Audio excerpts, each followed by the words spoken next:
Pinasyalan natin to dating ginagawa natin na bahay. Yan yung ginawa natin ng mga nakaraang taon pa yan.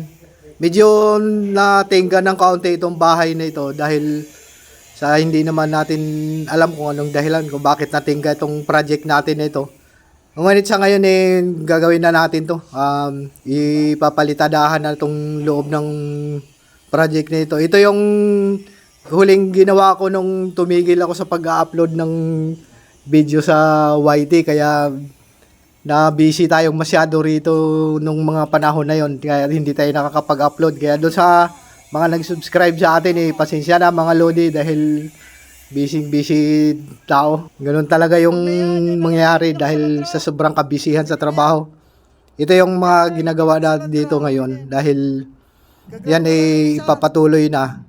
Kung napapansin nyo yung labas medyo maitim na itong loob na ito. Kaya yan maputi na yung mga CHB niyan dahil pina-steel brush natin yan. Pinatanggal natin yung mga lumot-lumot dyan para hindi na magkapak yung ating pader pagka namalitada tayo.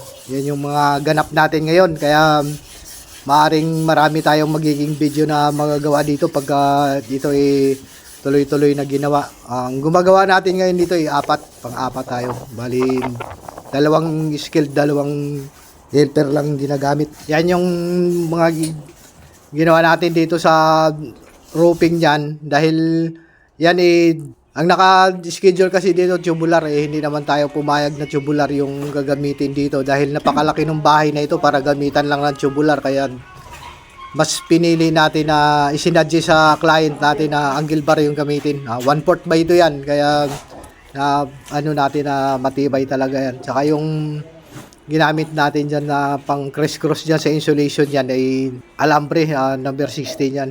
Medyo maganda na rin kahit pa paano matibay na rin yan. At saka hindi na masyadong magastos. Gawa nung mura naman yan kaysa doon sa mga chicken mesh wire. Kaya yan yung mga ganap natin ngayon mga lodi. Abang-abang lang sa mga susunod ng mga upload natin.